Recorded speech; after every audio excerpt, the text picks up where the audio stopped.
राधे राधे आप सभी को स्वागत है आपके अपने YouTube channel DSC tuition classes में। दोस्तों आज की इस वीडियो में हम लोग 91 से लेकर 150 तक एमसीक्यू क्वेश्चन देखने वाले हैं। यानी कि टोटल आज की इस वीडियो में क्लास 10 साइंस का 60 मोस्ट इंपोर्टेंट एमसीक्यू देखने वाले हैं। देखिए इससे पहले मैं एमसीक्यू के ऊपर 3 वीडियो बना चुका हूं और तीनों वीडियो में 30-30 एमसीक्यू बताया था। टोटल अभी तक 1 से लेकर 90 तक एमसीक्यू में बता चुका हूं। आज की इस वीडियो में 91 से लेकर 150 तक का बताऊंगा और मेरी गारंटी है मेरे भाई, मेरी गारंटी है, मैं 100% लिख कर देता हूं यहां पर कि यदि आप ये 150 एमसीक्यू तैयार कर लेते हो ना तो आपके पेपर में जो 20 एमसीक्यू आएगा वो गारंटी के साथ इन्हीं 150 में से अंदर से आएगा। गारंटी है, इससे बाहर नहीं आएगा। लिख के ले लो, लिख के ले लो मेरे भाई। ठीक, चलिए टेंशन नहीं लेना है। एमसीक्यू खत्म होने के बाद मैं जल्दी ही इनके लॉन्ग क्वेश्चन भी करा दूंगा, जिसे आप लघु उत्तरीय क्वेश्चन बोलते हो, दीर्घ उत्तरीय क्वेश्चन बोलते हो, जिसे आप लॉन्ग क्वेश्चन बोलते हो। ठीक है ना, चलिए शुरू करते हैं। देखिए 91 नंबर का क्वेश्चन है कि मानव में भ्रूण को पोषण मिलता है। मानव में भ्रूण को पोषण मिलता है, इसका राइट ऑप्शन हो जाएगा प्लेसेंटा से। प्लेसेंटा से आगे ध्यान दीजिए। शुक्राणुओं का निर्माण होता है शुक्रवाहिका में, अंडाशय में, वृषण में या यकृत में, तो इसका राइट ऑप्शन हो जाएगा वृषण में। ठीक, शुक्रवाहिका तो शुक्राणु को पहुंचाती है ना भाई, गति कराती है ना। अगला क्वेश्चन ध्यान दीजिएगा, 1 मिनट।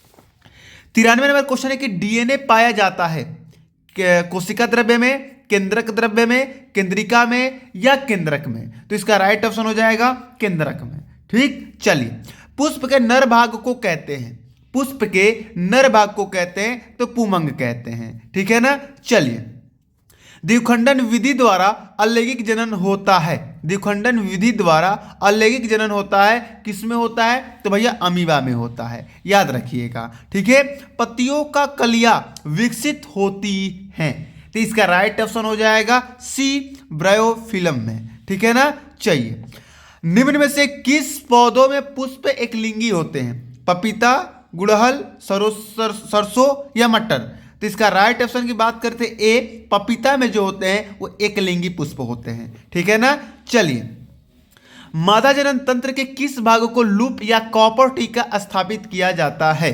मादा जनन तंत्र के किस भाग में लूप या कॉपर टी स्थापित किया जाता है? तो सी नंबर गर्भाशय में। ठीक है ना, चलिए सामान्य एक लिंगी नर पुष्प में नहीं पाया जाता है। सामान्य एक लिंगी नर पुष्प में नहीं पाया जाता है, तो इसका राइट ऑप्शन हो जाएगा डी, व्रतिकार्ग नहीं पाया जाता है। ठीक है ना, चलिए 1 मिनट, अगला क्वेश्चन। अगर बैकग्राउंड आवाज आ रही होगी तो उसके लिए क्षमा मांगता हूं मैं, क्योंकि माइक का यूज अभी तक ना कर रहा हूं मैं और इसीलिए वजह से बाहर का आवाज आ सकता है। 100 नंबर क्वेश्चन है कि मेंडल ने अपना प्रयोग निम्न में से किस पौधे पर किया था? तो मटर पे किया था, याद रखिएगा। चलिए गुणसूत्र किस पदार्थ के बने होते हैं? तो डीएनए और प्रोटीन दोनों से मिलकर बने होते हैं, इसलिए डी नंबर ऑप्शन क्या हो जाएगा? बिल्कुल सही हो जाएगा। मानव में गुणसूत्रों की संख्या होती है 42, 44, 46 या 48, तो 46 होती है, सी नंबर ऑप्शन सही हो जाएगा। पुरुष में लिंग गुणसूत्र होते हैं, पुरुष में लिंग गुणसूत्र होते हैं XY, XX, Y या X, तो इसका राइट ऑप्शन हो जाएगा XY। ठीक है ना, चलिए निम्नलिखित में से कौन सा जीन प्रारूप शुद्ध गोल बीजों का प्रकट करता है?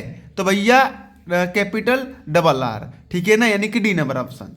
जाइगोट के गुणसूत्रों की संख्या होती है तो 2x होती है, 105 का सी नंबर ऑप्शन सही हो जाएगा। चलिए मेंडल के अनुसार मटर के बौने पौधों का जीन प्रारूप होता है, किसके? बौने पौधों का जीन प्रारूप, तो भैया बौने पौधों का स्मॉल टी होगा, छोटा में डबल।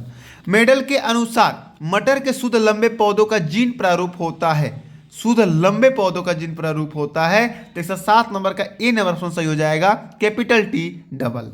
चलिए अगला क्वेश्चन यानी कि 108 नंबर क्वेश्चन को देख लीजिए। अनुवांशिक विज्ञान के जनक है तो भैया ग्रेगर जॉन मेंडल है, इसका सी नंबर ऑप्शन सही हो जाएगा। मेंडल के प्रारंभिक शिक्षा प्राप्त की थी तो गिरजाघर में की थी, डी नंबर ऑप्शन सही हो जाएगा।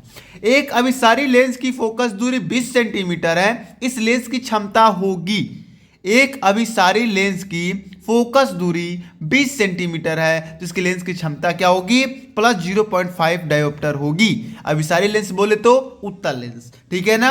और आप इसमें सूत्र लगा सकते हो, P बराबर क्या होता है मेरे भाई, P बराबर होता है 100/f। यदि f सेंटीमीटर में हो तो 100 नीचे रखिए, 20 नीचे रखिए, और 20 से जब काटिएगा इसको तो कितने बार में जाएगा, 20 × 100, 20 × 100। एक मिनट, इसका ऑप्शन गलत है क्या, इस सेंटीमीटर में दिया है तब भी तो मैंने मान सही रखा है, 5 आना चाहिए, ये 0.5 डायोप्टर है।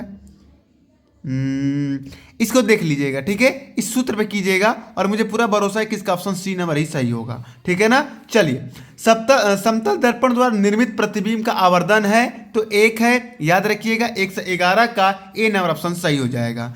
अवतल दर्पण के फोकस पर रखी वस्तु का प्रतिबिंब बनता है, अवतल दर्पण के फोकस पर रखी वस्तु का प्रतिबिंब बनता है तो अनंत पे बनता है, याद रखिएगा। चलिए, किसका दृष्टि क्षेत्र सबसे अधिक होता है, तो उत्तल दर्पण का, अवतल दर्पण का, उत्तल लेंस का या समतल दर्पण का, तो इसका राइट ऑप्शन हो जाएगा उत्तल दर्पण का दृष्टि क्षेत्र बहुत अधिक होता है। 114 नंबर क्वेश्चन है कि एक उत्तल दर्पण की फोकस दूरी 10 सेंटीमीटर है, दर्पण की वक्रता त्रिज्या होगी। एफ का मान कितना दिया है, 10 सेंटीमीटर दिया है। आर का मान पूछा है, आर बराबर होता है 2f, 2 रखिए, एफ का मान कितना है 10, गुणा कीजिए कितना जाएगा 20 सेंटीमीटर, ठीक, 20 सेंटीमीटर, ठीक है ना। चलिए, अगला क्वेश्चन ध्यान दीजिएगा, इसमें ऑप्शन मैंने ना रखा था इसीलिए क्योंकि जगह ना था। 115 क्वेश्चन है कि एक गोलीय दर्पण की फोकस दूरी f और वक्रता त्रिज्या r में अविट संबंध है तो r बराबर 2f होता है, दूसरा ऑप्शन सही हो जाएगा। चलिए, नेक्स्ट क्वेश्चन है कि किसी दो गोलीय दर्पण की फोकस दूरी -25 सेंटीमीटर है, वह दर्पण होगा। फोकस दूरी माइनस में है और माइनस में फोकस दूरी किसका होता है, अवतल का होता है, इसलिए दोनों अवतल होगा, ए नंबर ऑप्शन सही हो जाएगा। निर्वात में प्रकाश की चाल होती है 3 × 10⁸ मीटर प्रति सेकेंड होती है, ठीक। निम्न में से किस माध्यम में प्रकाश की चाल न्यूनतम होती है, तो हीरा में सबसे कम होती है, ठीक है, और सबसे अधिक निर्वात में या वायु में होती है। चलिए, किसी वस्तु से बड़ा आभासी प्रतिबिंब बनाने वाला दर्पण है, किसी वस्तु से बड़ा आभासी प्रतिबिंब बनाने वाला दर्पण उत्तल दर्पण है, ठीक है। चलिए, मानव नेत्र द्वारा किसी वस्तु का प्रतिबिंब बनता है, रेटिना पर बनता है, डी नंबर ऑप्शन सही हो जाएगा। चलिए, स्वस्थ नेत्र का निकट बिंदु होता है, स्वस्थ नेत्र का निकट बिंदु होता है 25 सेंटीमीटर होता है, याद रखिएगा। दूरदृष्टि दोष के कारण प्रतिबिंब बनता है तो रेटिना के पीछे बनता है, कहाँ बनता है, रेटिना के पीछे बनता है। चलिए, प्रकाश का प्रकीर्णन सबसे कम होता है तो लाल रंग के लिए होता है, याद रखिएगा। प्रिज्म द्वारा विचलन अधिकतम होता है तो बैंगनी रंग का होता है, याद रखिएगा, और सबसे कम किसका होता है, तो लाल रंग का होता है। चंद्रमा से देखने पर आकाश दिखाई देता है तो काला दिखाई देता है, याद रखिएगा, बहुत इंपॉर्टेंट है, नोट्स में उतार कर इसे जरूर तैयार कर लीजिएगा। आकाश का नीले रंग देखने का कारण होता है तो भैया प्रकीर्णन होता है, सी नंबर ऑप्शन सही हो जाएगा। चलिए, अगला क्वेश्चन है कि तारों के टिमटिमाने का कारण है, तारों के टिमटिमाने का कारण है तो वायुमंडलीय अपवर्तन है, ठीक है ना। चलिए, अगला क्वेश्चन यानी कि 128 नंबर, एम्पियर सेकेंड मात्रक है, एम्पियर सेकेंड मात्रक है विद्युत ऊर्जा का, विद्युत वाहक बल का, आवेश का, धारा का, तो आवेश का ये मात्रक है। आवेश का 2 मात्रक होता है, एक एम्पियर सेकेंड और एक कूलाम। वैद्युत धारा का मापन किया जाता है तो अमीटर से किया जाता है। किसी चालक में धारा का प्रवाह होता है, इलेक्ट्रॉन के द्वारा होता है, याद रखिएगा। ताप बढ़ने पर किसी चालक का विद्युत प्रतिरोध बढ़ता है, याद रखिएगा, ठीक है ना। चलिए, किलोवाट घंटा मात्रक है तो विद्युत ऊर्जा का है, ठीक है ना। चलिए, मैं जल्दी जल्दी करा रहा हूं जिससे समय ज़्यादा ना लगे। 1 किलोवाट घंटा में जूल की संख्या होती है 3 × 10⁶ होती है, ठीक है ना। चलिए, एक अश्व शक्ति बराबर होता है 746 वाट होता है, ठीक है। चलिए, 1 मिनट रुक जाइए, थोड़ा सा मैं दूसरा पेज ले लूँ। हाँ, 135 नंबर क्वेश्चन है कि बिजली के बल्ब में फिलामेंट होता है टंगस्टन का होता है। ए नंबर ऑप्शन सही। विद्युत शक्ति का सही सूत्र है P बराबर I square R। B number option क्या हो जाएगा इसका, बिल्कुल सही हो जाएगा। चलिए 1 मिनट रुक जाइए। विद्युत शक्ति का मात्रक होता है तो वाट होता है, ठीक। चलिए वोल्ट किसका मात्रक होता है, विद्युत विभव का। एम्पियर विद्युत धारा का। ओम विद्युत प्रतिरोध का। अत्यधिक उच्च प्रतिरोध वाला पदार्थ कहलाता है तो विद्युत रोधी कहलाता है, ठीक है ना। चलिए अगला क्वेश्चन है कि एक गतिमान आवेशित कण उत्पन्न करता है तो विद्युत क्षेत्र व चुंबकीय क्षेत्र दोनों उत्पन्न कर देता है, ठीक है ना। चलिए लघु पतन के कारण परिपथ में विद्युत धारा का मान क्या होता है, बढ़ जाता है भैया, बढ़ जाता है। लघु पतन यानी उस परिपथ में जितने घेरे बनते जाएंगे उतने धारा का मान क्या होगा, बढ़ता जाएगा। चलिए निम्नलिखित में से कौन सी एक परत पराबैंगनी किरणों को पृथ्वी पर आने से रोकती है, तो ओजोन परत जो है वो पराबैंगनी किरणों को पृथ्वी पर आने से क्या करती है, रोकती है। चलिए भारत में प्रत्यावर्तित धारा आपूर्ति की आवृत्ति है 50 हर्ट्ज है, जो कि बी नंबर ऑप्शन सही हो जाएगा। चलिए एक विद्युत चुंबक का क्रोड बनाने के लिए सबसे अधिक उपयुक्त पदार्थ है तो मुलायम लोहा है। बी नंबर ऑप्शन सही हो जाएगा। चलिए किसी चालक का प्रतिरोध निम्नलिखित में से किस बात पर निर्भर नहीं करता है, चालक की लंबाई पर, चालक का घनत्व पर, चालक का क्षेत्रफल पर या चालक का आकार पर। तो चालक का आकार कैसा भी हो उससे कोई फर्क नहीं पड़ता है प्रतिरोध का, ठीक है। लंबाई पे पड़ेगा, जितना लंबाई रहेगा उतना प्रतिरोध बढ़ेगा, जितना घनत्व बढ़ेगा उतना प्रतिरोध बढ़ेगा, जितना क्षेत्रफल बड़ा रहेगा उतना प्रतिरोध बड़ा होगा। लेकिन आकार पर कोई निर्भर नहीं होता है, गोल हो, मोल हो, टोल हो, कुछ भी हो।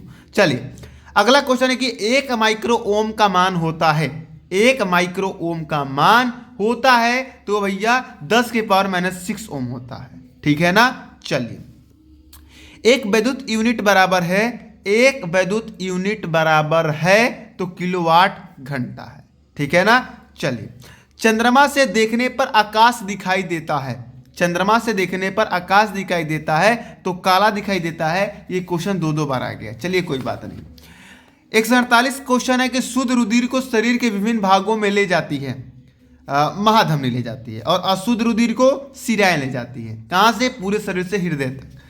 फ्लोएम द्वारा भोजन का स्थानांतरण होता है तो सुक्रोज के रूप में होता है। इसका ए नंबर ऑप्शन सही हो जाएगा। प्रकाश संश्लेषण प्रक्रम के दौरान क्या नहीं संश्लेषित होता है, तो CO2 संश्लेषित नहीं होता है, ठीक है ना। चलिए आज की वीडियो आपको कैसे लगी कमेंट बॉक्स में बताना है। और आज मैंने आपका साइंस का जो MCQ है वो मैंने टोटल कंप्लीट करा दिया है।